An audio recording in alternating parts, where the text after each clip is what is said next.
Okay, so I like to give away my ideas, and this idea comes from Callaway, and it's about the golf swing, okay, and it'll lead you into how to get things into space. So here's a human being, and he's going to go and he's going to hit a ball right here, right? So he's going to take his driver, and he's going to have it at this angle here, and he's going to draw it all the way back here, and then he's going to bring it down forward, and that ball is going to have a projection this way, and then he's going to follow through like this, right? But because of his full swing and the arc of the swing, attaching it to the club itself, it's going to put that ball into a hyperreactive spin, and it's going to shoot it down the fairway. Now imagine you have a space vessel that looks like this, right? And in between this vessel here is a magnetic confluence superconducting system that creates magnetic waves back and forth, right? And you have a striker that looks like this, a little bit more indented like this, that is pushing magnetic waves like this. And it's set up to have a loop that looks like this. So here's the human, where the human would be, but here's the striker, and the striker starts way up here and goes all the way around and strikes the thing that you want into orbit like this. And because of the negative magnetic frequency between the two items, the amount of repulsion of it will actually send this signatory object into the air at a rapid state of speed based on the speed and the dynamics of what hits it. So to design it perfectly, you'd want to have it be held in between two supermagnetic conductors like this on a rail system, and then your striker would be in between. And the energy from going down the supermagnetic rail system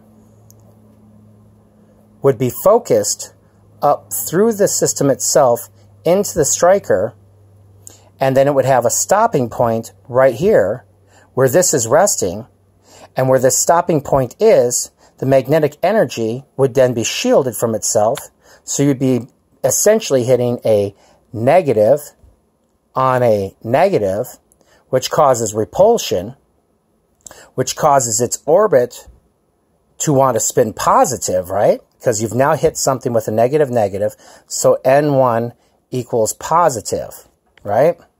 So when this thing's going forward, it's going to have a positive array, which means that it's going to want to break free of what? Gravity, which is a secondary positive, because once it gets its own spin, it automatically gets gravitized on its own. So you're essentially pushing something into space without having to use any type of fuel at all.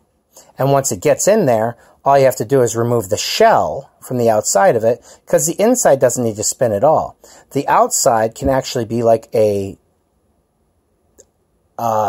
shell like you have in your eye, where your eye is the shell for the aqueous humor, and the aqueous humor protects the retina from anything hitting it, and it allows for focal beams to come in, and then it dilutes those beams by the distance of the beams to the retina itself onto the fovea, where this here would actually dilute the energy of the strike itself into a viscous liquid, so the outside of the shell is spinning, but the inside is stable and is not spinning. So when it gets into space, it can just release the shell, and then now you've got a spheroid in the space. And spheroids in space are great, because a spheroid can move in any direction. Right? A spheroid is able to move in any direction. Something that's square cannot. Something that's triangular cannot. A triangle has a tendency to spin, whereas a sphere can move in any direction at all, based on speed. So that's how you use that, and then you use that power to send it into space, so that way you don't have to be burning a whole bunch of fuels from rockets, which heat up your atmosphere unnecessarily and leave a whole bunch of waste. And then when you get into space, all you do is assemble them. Because a sphere is only a sphere for as long as you need it to be. You can construct and deconstruct in space when you get there. It's a big place. And then you'll get up there and you'll realize that there's these really cool super highways that will take you to places really fast, and all you have to do is grab a hold of them, and then you're actually passing through space because space doesn't exist, and all you have to do is have one sound wave here that equals this sound wave here, and then the distance in between disappears as long as you lock onto the sound waves in between, and it's a whole bunch of cool stuff. Anyways, God bless God. Hopefully you have a great future.